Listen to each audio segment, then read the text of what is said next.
Welcome back, ladies and gentlemen. The global outlook. Iraq is on fire. Libya is becoming a jihadi hotbed.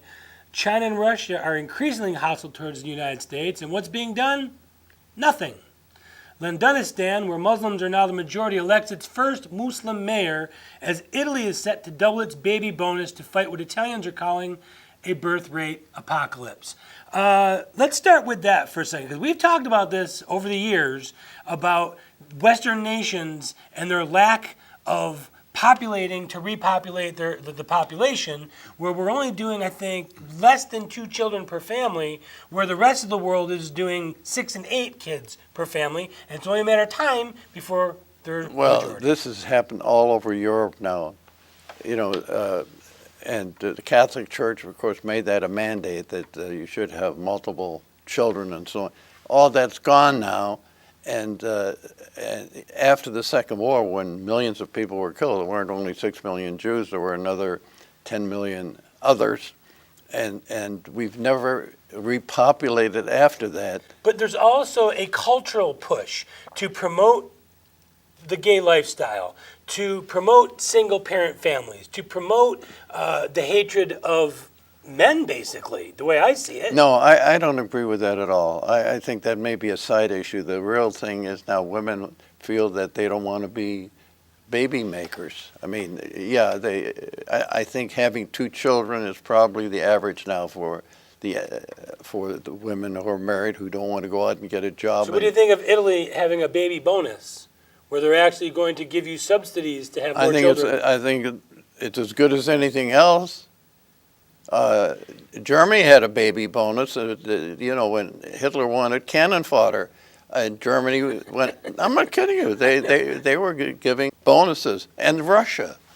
The Chinese were doing it for males because they were building up, getting ready to make their expansive military more so. China is still one of the great mysteries of the modern age when you consider as late as 1960, they had less than 500 million people. Today they have triple of that amount.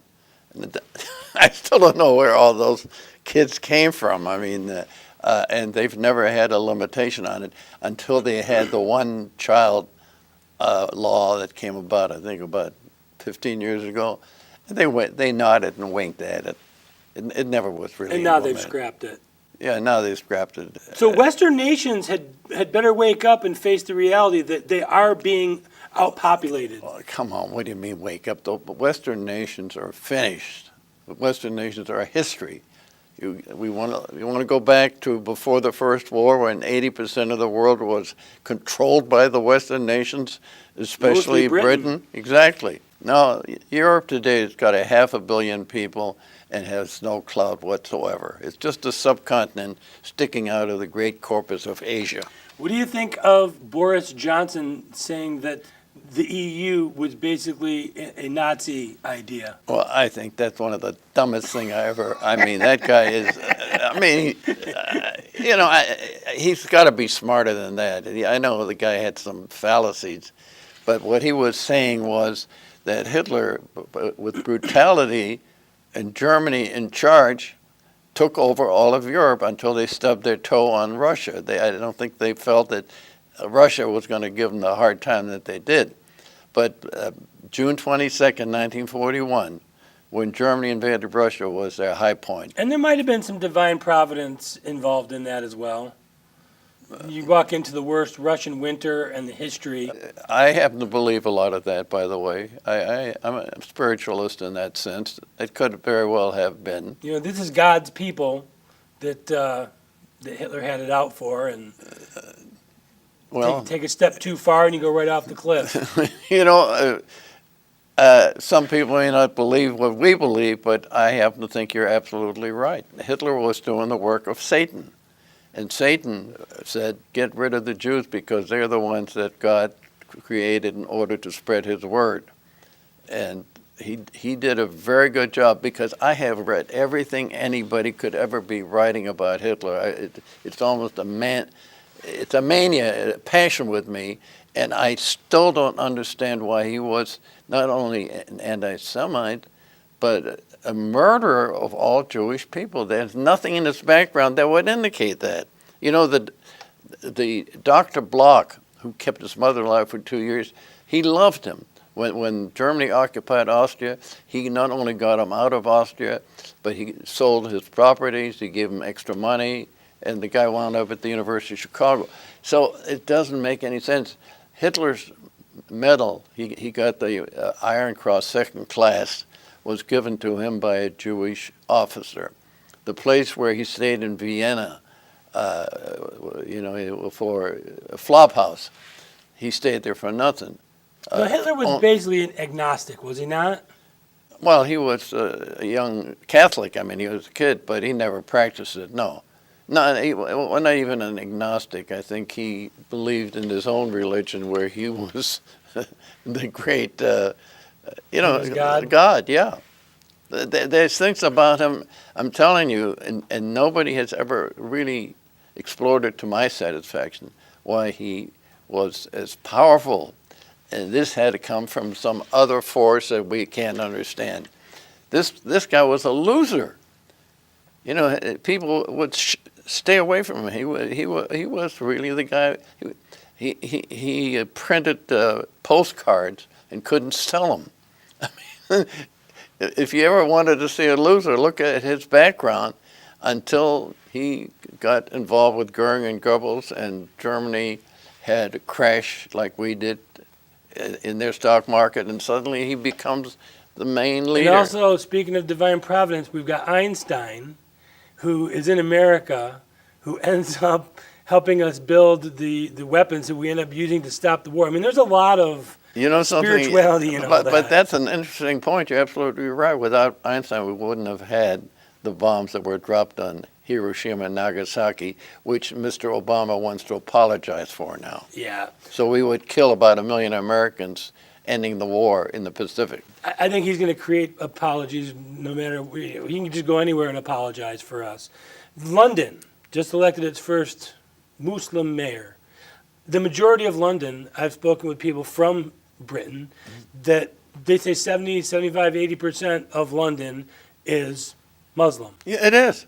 Of all types, not necessarily from the Middle East. A lot of them are from India. A lot of them are from other Arab countries. But you're right. England is being taken over by the Muslims. I think the biggest irony is how the Chancellor of Germany has now allowed huge numbers of Muslims to come into Germany. I think that you could see a very big counter backlash, national, not a Hitler, but a type of Hitler movement in Germany to get rid of Merkel and to stop this. The German people obviously see what's happening to their country. And let me tell you something. You know, I follow Germany every day of the week. You know, it's still sort of a passion of mine, as you know. It's a party like that being formed. It's not a Nazi party. I mean, it's not crazy. But it's an anti-immigrant party, I would imagine. No, it's not only anti-immigrant, but they call it the Alternative Party. It's a German word, the Allgemeine Alternative Party.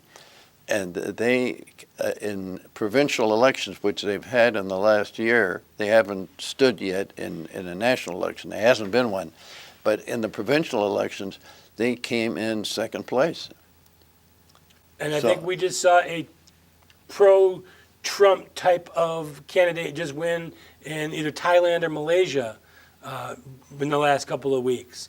So you're definitely seeing the pendulum swings far one way, and it swings back the other way just as far and just as fast and just as hard. Well, I think the one thing is I wouldn't put any money on Europe's future. I think, everybody's talking about the British are going to vote or whether they're going to stay in the European community or they're going to get out of it. It doesn't make any difference. If they were smart, they'll stay in it because they're getting the benefit of labor coming in from other countries.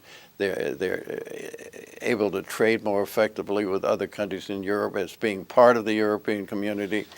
I think if they voted out, they would really destroy themselves in doing so.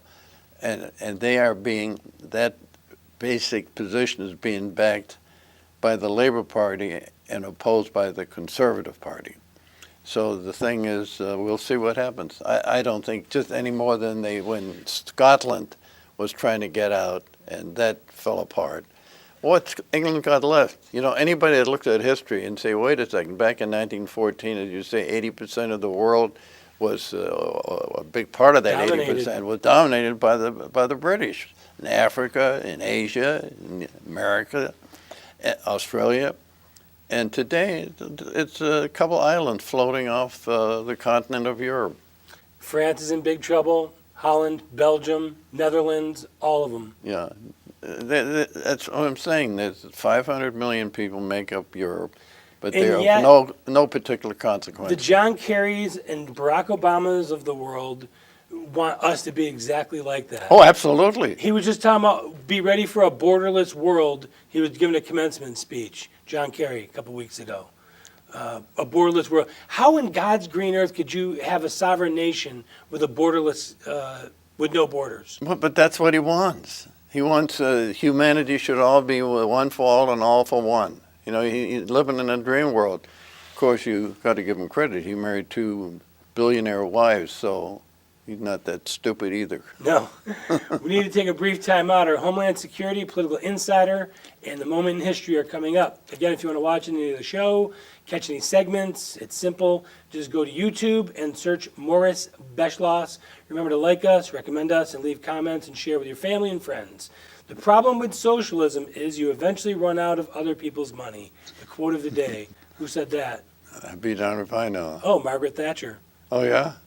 Good for her. Great leader of She's Britain. at one of the point. shining lights in the relatively near past. When we had a great pope, Ronald Reagan, Thatcher, all at the same time. Yeah. We'll be right back. Yeah.